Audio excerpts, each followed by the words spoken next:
Rocks take on different properties when interacting with magic. With the right stone, you could rule all of Equestria if you wanted to. Messing with me. Volcanoes Are Our Friends. Written by R5H. Read by no one and nobody. Am I? I'm going to be honest with you two, Twilight said, squinting at the cutie map. I'm not really sure if this counts as a friendship problem. 3 apples on a single rock were shimmering above the map's surface, orbiting around what Applejack would have called a mountain at first glance, until she noticed it was smoking. Don't tell me the map's sending us to deal with an active volcano, she asked. Next to her, Maud was standing as still and expressionless as ever. You can tell me that the map's sending us to deal with an active volcano instead, she said to Twilight. I won't mind. Applejack glanced at her. Twilight grimaced. Sorry, this one's a bit more blatantly dangerous than the missions usually are. Mount Vehuvius has been dormant for over 500 years, and the farming town of Pommepei, she pointed at the small settlement, barely visible at the base of the projected mountain, is kind of built in the worst possible spot if it does erupt. So I guess you two have to deal with that. How? I don't know. She let out a little pained chuckle. I mean, it's not like you can just stop a volcano, right?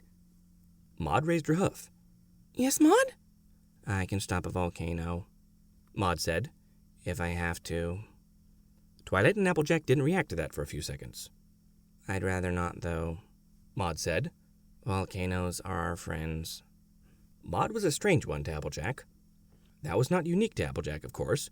Maud was strange to very nearly everyone. But Applejack always felt like they should have gotten along better than they did. They were even maybe cousins, after all. But something about the way Maud talked, always so blunt and to the point, always made it tough for Applejack to respond. And she was the element of honesty, for crying out loud. She should be all for that. But Applejack was honest because she valued honesty, because she chose it every time. Maud was honest because she didn't seem to know what lying even was, or at least it seemed like an alien concept to her. All that to say, if Maud claimed that she could stop a volcano, she could darn well stop a volcano.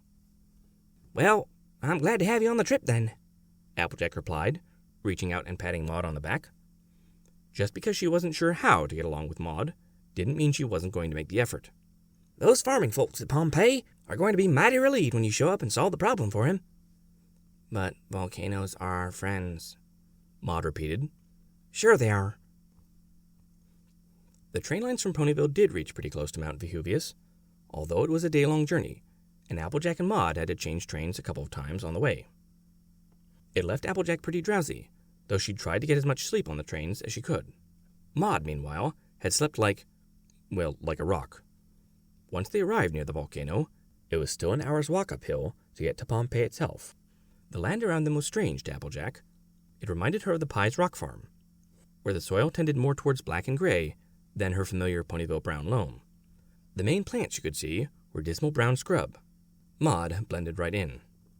And of course, there was Vehuvius itself, looming ahead with a faint plume of smoke coming out of the top. There was grit in the air that stung at Applejack's eyes here and there. So, how's the rock farm?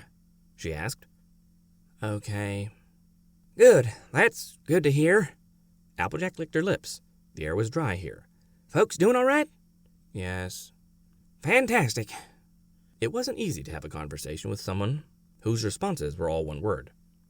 Applejack felt a bit like she was trying to sleep on the train, always being jolted awake by some bump in the tracks. She tried. Okay, truth be told, I don't think I really get what rock farming is. Like, how do you grow rocks? With love and care, Maud replied. 4 words. That counted as an improvement. And, what are they for? Maud looked at her. I don't understand the question. How in Equestria do you not...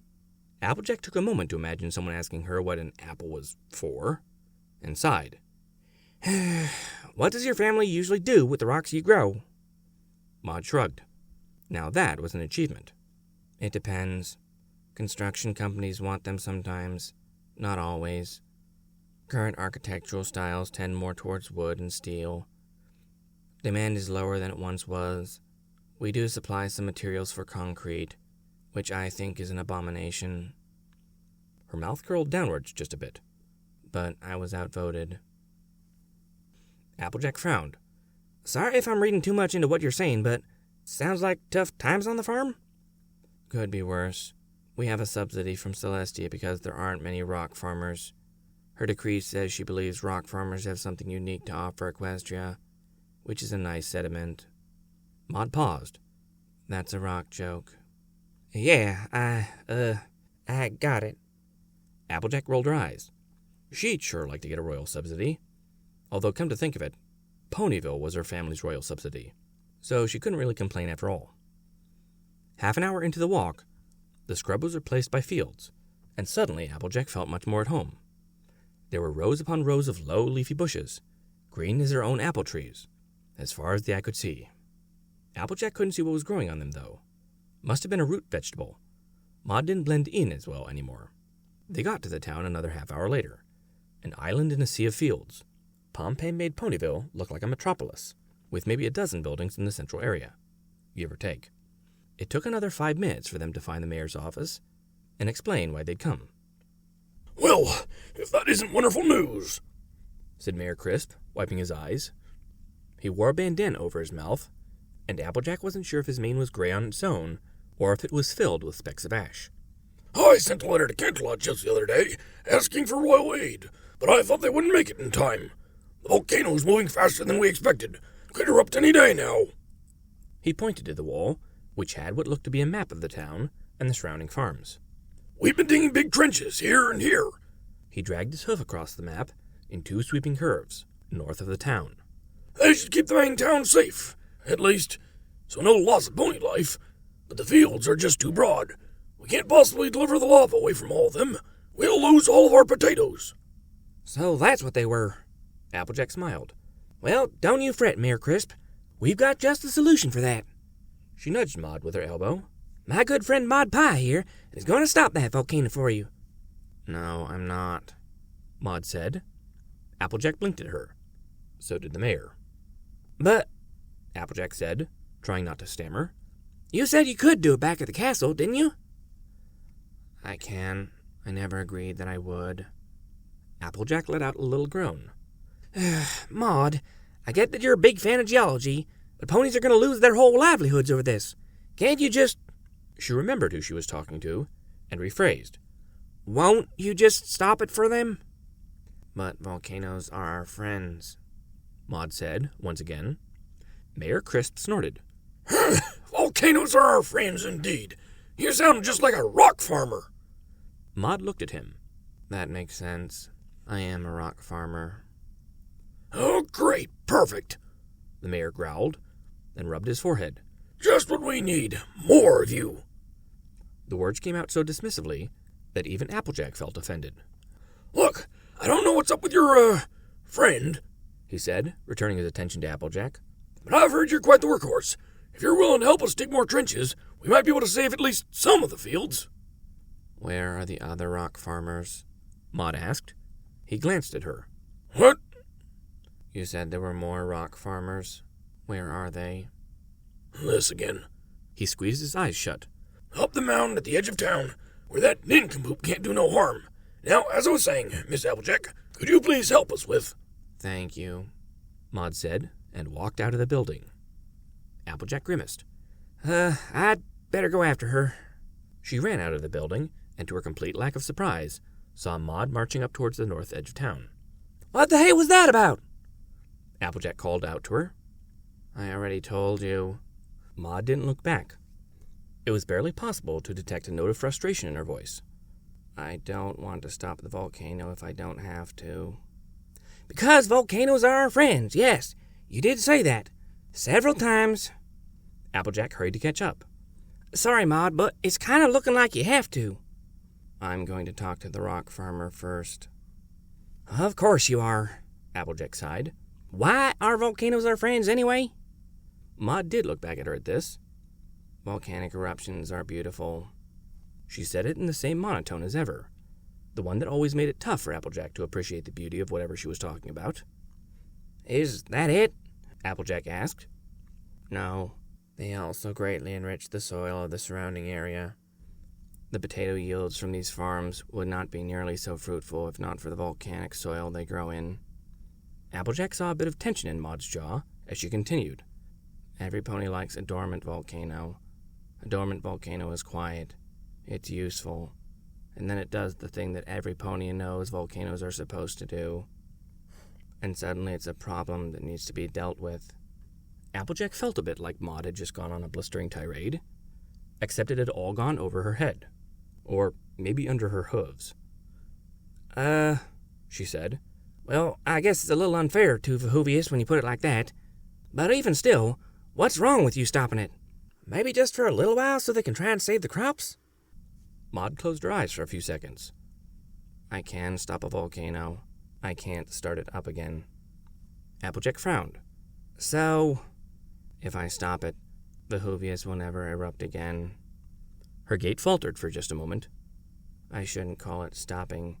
It's killing. They didn't talk for a while after that. North of the town was the patch of land that had the rock farm. Instead of the endless green fields surrounding them, this farm was a barren patch of land, full of, what else, rocks, that threatened to twist Applejack's ankle with every step.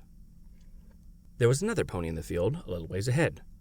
He looked a lot like Maud, though with a bluer mane and a darker gray to his coat, and his cutie mark was a knobblier rock than her diamond-shaped one. Applejack winced in anticipation, but raised her hoof in greeting nonetheless. Howdy! You're the rock farmer around here? He looked up at her, nodded, and then looked down again. Applejack slowed her pace for a bit. Good to, hear. A friend wanted to talk to you. Maud was already walking ahead, close to the pony. She didn't look at him, though. She examined the ground next to him. After about 20 seconds, she poked at a particular bit of dirt, and he nodded. Another 20 seconds went by, and Maud murmured something Applejack couldn't hear, and the stallion shook his head. This went on for several minutes. Applejack wasn't keeping count. She waited as patiently as she could, and waited, and waited, and waited some more. At long last, she sighed. Well, you two have fun, okay? I'm going to see about those trenches. She turned back around towards the mayor's office, stepping gingerly downhill around all the rocks sticking up. Several hours later, with the sun low in the sky, Applejack was wiping her brow after a solid day's work. The mayor had asked her to dig trenches that could spare maybe a tenth of the fields, but she'd had bigger plans. With her expertise, muscles, and stubborn spirit, she'd rallied the farmers to dig even more ambitious trenches. Now, even if the volcano erupted right this second, they should be able to save as much as a quarter of the fields. It wasn't much, but it was something. It was around then that she looked up the mountain and saw a familiar figure approaching. Barely, with how well she blended into the dirt. Hey, Maud, she said, ambling up the slope towards her, because she was in no mood to gallop. And hey, you brought your new friend. I did, she said. He was walking right beside her. Great. Did he ever say what his name was? No. Maud took a few seconds to walk closer before continuing. But his name is Sil Crisp, if that's what you're actually asking. He's the mayor's cousin. They don't get along well. If he didn't say that, then how did you... He's nonverbal. Maud was up close now. But he told me a lot. She glanced around at the trenches that looked over the fields. For instance, he told me that the eruption is happening within the next 12 hours, and you should fill those trenches in right now. There was a collective outcry of dismay from the farmers behind Applejack. Applejack let out a groan of her own. You serious? Always. Except when I'm not. Maud paused. But I am, right now. This yet again? The mayor called out. Miss Applejack, would you please get your crazy friend out of here if she's just going to talk nonsense? Applejack ignored him and kept focused on Maud. You cannot possibly expect them to undo all that hard work, just because you said so. I don't expect them to do that. Maud looked at her. I'm used to ponies not listening to me. You should tell them instead. They'll listen to you. Well, I'm not going to listen to you, Applejack growled. Maud, I have been doing my level best to humor you, but this is plumb nonsense, even by your standards. You were glad to have me on the trip when you thought I would do what you wanted. Maud stared at her. Because I was useful, and now I'm saying things that you don't want to hear, and you don't want me around anymore. She looked away for a moment. It's okay. I'm used to it. Then she looked back. But you should still listen to me. Oh, for the love of... Applejack pulled her hat down over her eyes for a moment. Right, fine. She should try to be understanding. All right, she said. Tell me why I should convince the ponies to let all that lava come down and ruin their crops. No, Maud said. I'm not going to tell you to convince the ponies to let all the lava come down and ruin their crops. Applejack squinted. I'm going to tell you that they should let the lava come down and enrich their crops. For pity's sake, isn't the enriching only helpful after the lava's cooled? It's going to kill 'em. It isn't going to do that. She glanced back up at Syl. Syl told me the potatoes here are crossbred with rocks. Yeah, we know that, The mayor grumbled. Stupid vestigial trait. Makes 'em last longer, I'll admit, but you gotta cook 'em twice as long to do anything with 'em. We've been trying to breed that out, cousin. It's a good thing you didn't, Maud said, staring at him, because being crossbred with rocks means they'll survive the lava with no problems. It will even increase this year's yield. There was a collective silence of about 5 seconds. Oh, sure, right, The mayor eventually said, how would he know that? because he's been studying the potato rock crossbreed for his entire life. Maud replied, He's your cousin. Shouldn't you know that? Mayor Crisp blushed with a bit of anger. Well, why didn't he say so? He's nonverbal. Maud walked toward him. And you know that. So he told you the way he could, and you didn't pay attention, because he was annoying then. But right now he's useful, so you're going to listen to him now. She got nose to nose with the mayor. Right. The mayor gulped. Syl hurried forward and waved her away. Maud stepped back. Then Syl gestured to the mayor with a bunch of hoof movements and facial expressions that Applejack couldn't understand. But she was the element of honesty. She knew it when she saw it. He's really telling the mayor that the lava will help? She asked Maud. Yes, Maud said. Applejack sighed. All right, everyone, she said. Let's fill in those trenches. There was a collective groan. Come on, y'all, Applejack called out. If we're quick, we can get it done in no time. At length, ponies started walking back to the work area. The mayor, first of all. Applejack hung back a bit. Hey, She said. about what I was saying earlier. Maud was already walking towards the trenches and not looking back at her. Right, Applejack said to herself, fair enough. and she got to work. 5 hours later, Vehuvius erupted. The ash burst into the sky. The lava rolled down the hill, boiling rock that engulfed everything in its path. But when it reached the trenches that they had dug around the town, trenches which Maud had doubled and triple reinforced, single-hoofedly, the lava's path bifurcated. The town's ponies stood on the roofs and watched the glowing rivers flow past them on either side, and straight over their fields, whose protected trenches had been filled in only hours before. Applejack watched it smother acres of crops in minutes, hat in her hoof. She heard the folks around her letting out quiet gasps, and hoped like blazes that Maud was right. Then she found a bed and passed out. The eruption continued for a solid day, and what a strange day that was, watching lava flow past them as if the town were a ship sailing upon a molten sea. Hardly any pony dared to speak a word. Eventually, the ship reached its safe harbor, and the lava solidified. But even then, it was a day and a half more before the lava cooled enough to become rock, and moreover, to become rock that could be walked upon. But at last, one morning, the rock was safe, and the air was gloriously clear of soot. The first pony to walk out on the rock was Syl Crisp, carrying a pickaxe. Applejack, Maud, and the rest of the town followed behind. He walked for a few minutes, stopping every so often to tap at the crust with his hoof. He moved on after the first few steps, but at last he tapped, and then squinted, and tapped again. And then he nodded, raised his pickaxe, and struck the earth. It only took him a minute to pierce through the volcanic shell, and once he had, Applejack gasped in wonder.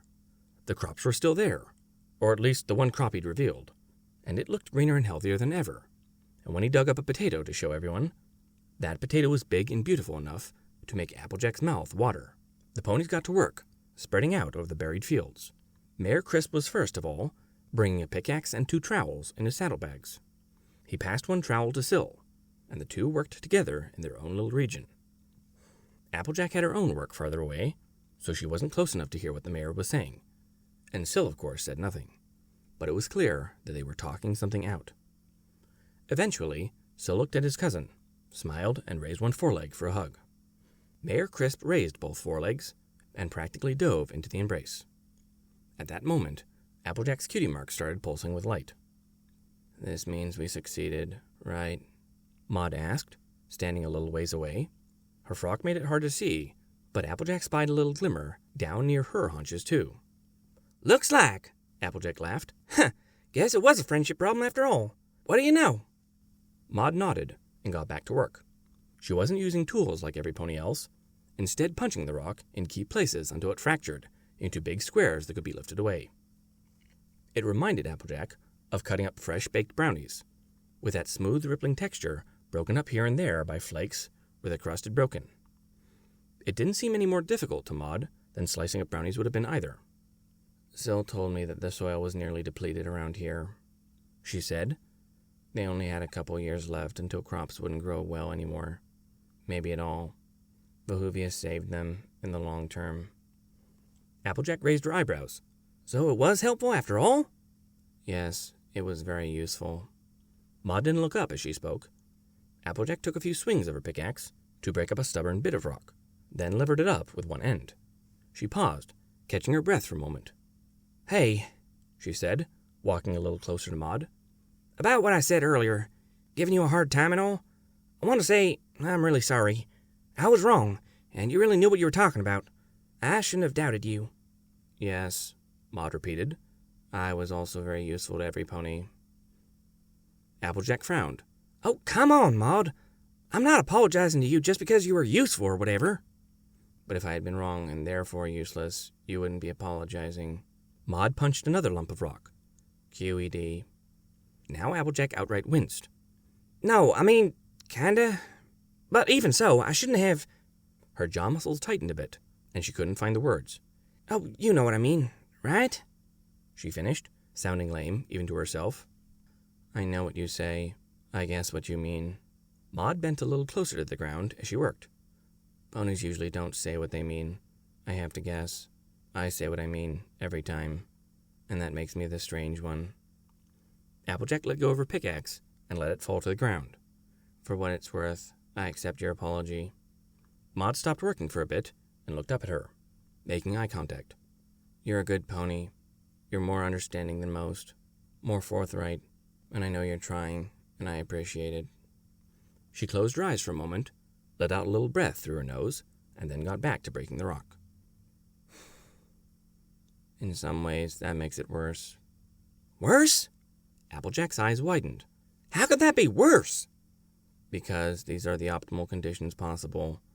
If this is the best we can get along, then—" Maud pawed at the ground a few times. Applejack couldn't tell if it was from emotion or just another inscrutable rock-forming technique. "Then maybe I'm just like lanthanum in the mantle. Incompatible." She got back to punching the ground with renewed vigor. "Come on, I don't believe that." Applejack walked a little closer. "Can't we just meet in the middle? I'm trying here, Maud. Can't you try too?" "I am." Maud struck the earth, and massive fault lines burst from the point of impact, dozens of yards in every direction, and Applejack was willing to guess that that wasn't just part of the usual rock-farming technique. She stood stock still, staring at Maud. It was a few seconds before Maud continued, back to her usual monotone after that briefest of outbursts. But she was speaking faster. "I'm trying to guess what every pony means. I'm trying to make myself useful, and I'm trying to talk to you, more than I usually do. Even right now. Do you think I would be explaining this otherwise?" She looked up at Applejack again, and Applejack thought she looked just a little bit tired. "Sometimes," she said, "I think about dormant volcanoes. I think they're just trying to be mountains. And sometimes it works, for a while, and sometimes they explode." She sighed and turned away. "It's silly, I know. Never mind." Applejack stared regardless. It was the darndest thing, really. Big Macintosh didn't talk much, and didn't always emote much either. He had his odd ways. Practically every pony she knew had their odd ways, if she thought about it. So why was Maud, of all ponies, the one who rubbed her the wrong way? She sighed and stepped closer, but not close enough to be intrusive. What can I do? She finally asked. Stop talking, Maud said. No, I really want to make this right. Applejack's voice rose. I don't want you to feel incompatible, Maud. What can I do to make you more comfortable right here, right now? I just told you, Maud said, looking up at Applejack. Stop talking. Just work with me for a while. Just be... Applejack blinked and resisted the urge to smack herself in the face. Maud always said what she meant, after all. She nodded, trotted back to get her pickaxe, and got to work. Maud broke up the crust into chunks, and Applejack levered the chunks up from the field and hauled them away. They fell into a rhythm after a few rounds of this. It was hard work, to be sure, and harder as the sun rose higher. And hard work was something Applejack was very comfortable with. And it was comfortable. It was even easy. At one point, Maud paused long enough to look up at Applejack and smile. Applejack smiled back, and then they got back to work, breaking open the rough, stony Vehuvian shell to expose the treasure underneath.